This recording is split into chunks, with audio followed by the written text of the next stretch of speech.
Hallelujah. Christ में मेरे प्यारे भाई और बहनों, एक वचन को दोहराते हुए आज का इस प्रवचन हम शुरू करेंगे।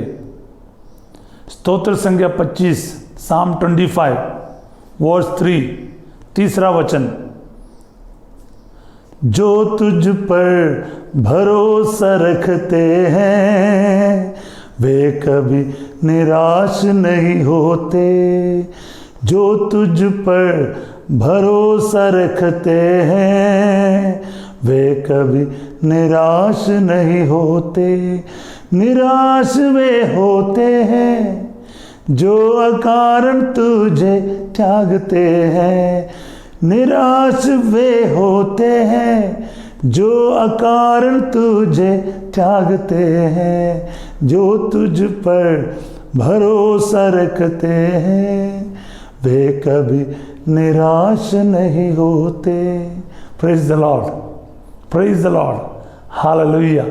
क्रिस्त में मेरे प्यारे भाई और बहनों, ये जो वक्त है, ये जो समय है निराशा का, डिप्रेशन का, दुखी होने का, टूटने का, बर्बाद होने का, नष्ट होने का, ये हम समझते हैं।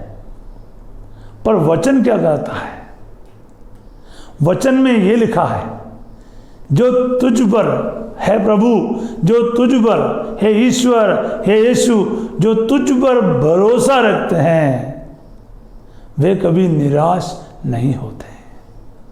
और निराश वे होते हैं जो तुझे अकारण त्यागते हैं, छोड़ देते हैं।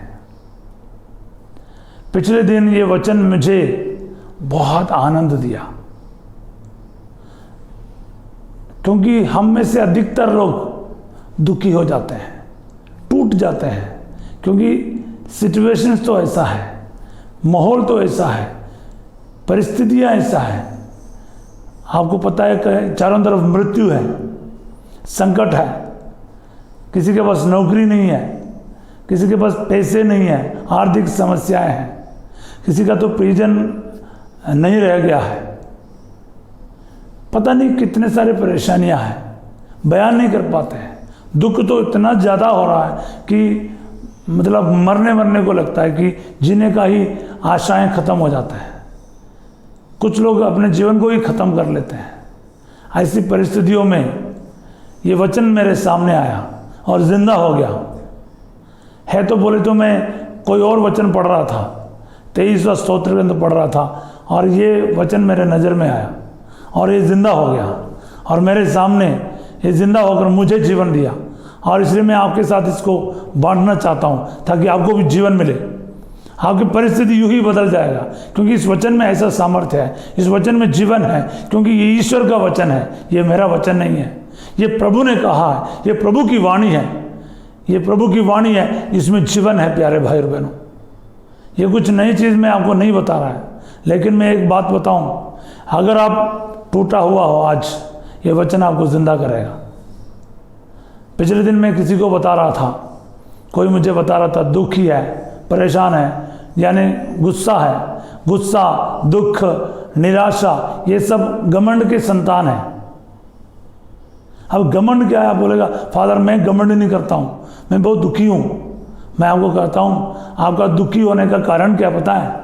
आप ईश्वर को उतना इन्वॉल्व करना नहीं देता है आपके जीवन में। आप ही सब कुछ करते हो, आगे 100% लेगा तो 60-70% क्या है? आप है करने वाला, और 30-25 यानी 40% ईश्वर को करने देता है। नहीं नहीं नहीं नहीं, वो रिवर्स कर दो ना, ईश्वर को 100% दो, नहीं तो कम से कम 80% ईश्वर को आगे रखो।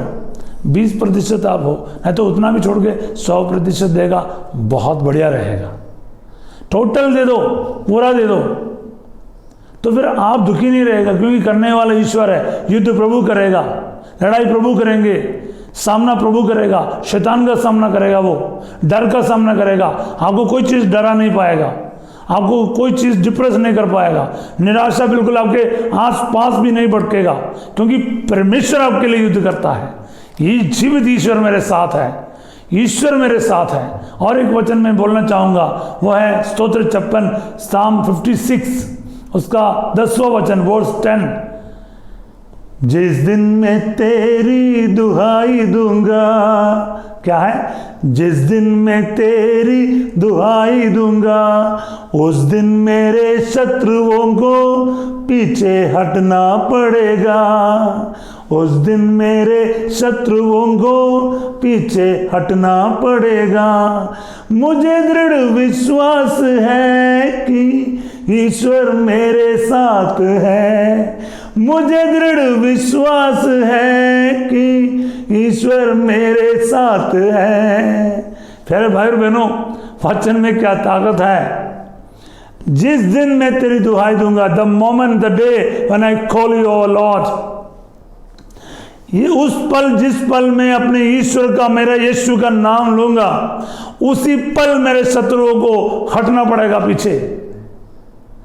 आपके प्रॉब्लम का आयु उतना है जितना है, मतलब आपके परेशानी आप यीशु के पास लेकर गया, बस द मोमेंट यीशु के हाथ में आपने परेशानी दे दिया, परेशानी खत्म। आप जब तक नहीं देगा, वो आपको खींचता रहेगा, आपको रहेगा कितना समय से मेरा प्रॉब्लम चल रहा है, अरे यीशु के पास लेकर आओ ना परेशानी, तो खत्म परेशानी। परेशानी का मतलब अंतिम पल है वो यीशु के सामने आया। आप और मैं क्यों देर करते हो? मुझे दृढ़ विश्वास है कि ईश्वर मेरे साथ है। हाँ, the moment I call on my God, वही उसी पल में मेरे प्रॉब्लम भी खत्म हो गया। मेरे अब्बा है, मेरा पिता है। ईश्वर कौन है? अनेक लोगों को प्रार्थना करना मुश्किल क्यों होता है? क्योंकि समझ नहीं आता है ईश्वर कौन है।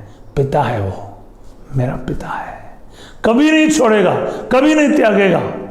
वो संकट में सदा सहचर है हमारा, और उसके होते हुए भी कुछ भी हो जाए वो हमें त्यागेगा नहीं, हाथ नहीं छोड़ेगा। एक बार थाम लिया ना, हमेशा के लिए किया उसने। सूली चढ़ना पड़ेगा, जान देना पड़ेगा, फिर भी वो छोड़ेगा नहीं, कभी नहीं त्यागेगा। हाँ प्यारे भाई और बहनों, अगर आप दुख में हैं, संकट में हैं, निराशा में हैं, डूब रहा है, टूट रहा है, इस वचनों को अपने जीवन में ग्रहण करो। बच्चों के समान ज़्यादा दिमाग मत लगाओ, ज़्यादा सोचो मत। इस वचनों को जैसे लिखा ना वैसे ग्रहण करो। इस वचन का अभिषेक आपका जीवन को बदल कर रखेगा। इस वचन में पवित्र आत्मा का सामर्थ्य है। आज इस वचन आपको चंगा करेगा, आपको जिंदा करेगा, आपको खड़ा कर देगा, आपका जीवन बदलेगा। 100% गारंटी है प्यारे भाई और बहनों, क्योंकि मैं खड़ा हूं, इस वचनों के बदौलत खड़ा है। और कुछ भी नहीं मेरे पास भी, यीशु के सिवा, मेरे अब्बा के सिवा, और वो मुझे कभी टूटने नहीं देगा, क्योंकि उसका वचन में सामर्थ्य है, शक्ति है और अभिषेक है। इस वचन को आज ग्रहण कर, आज इस वचन आपके जीवन में 100% पूरा हो जाए। पिता, पुत्र और पवित्र आत्मा के नाम पर आमीन, आमीन।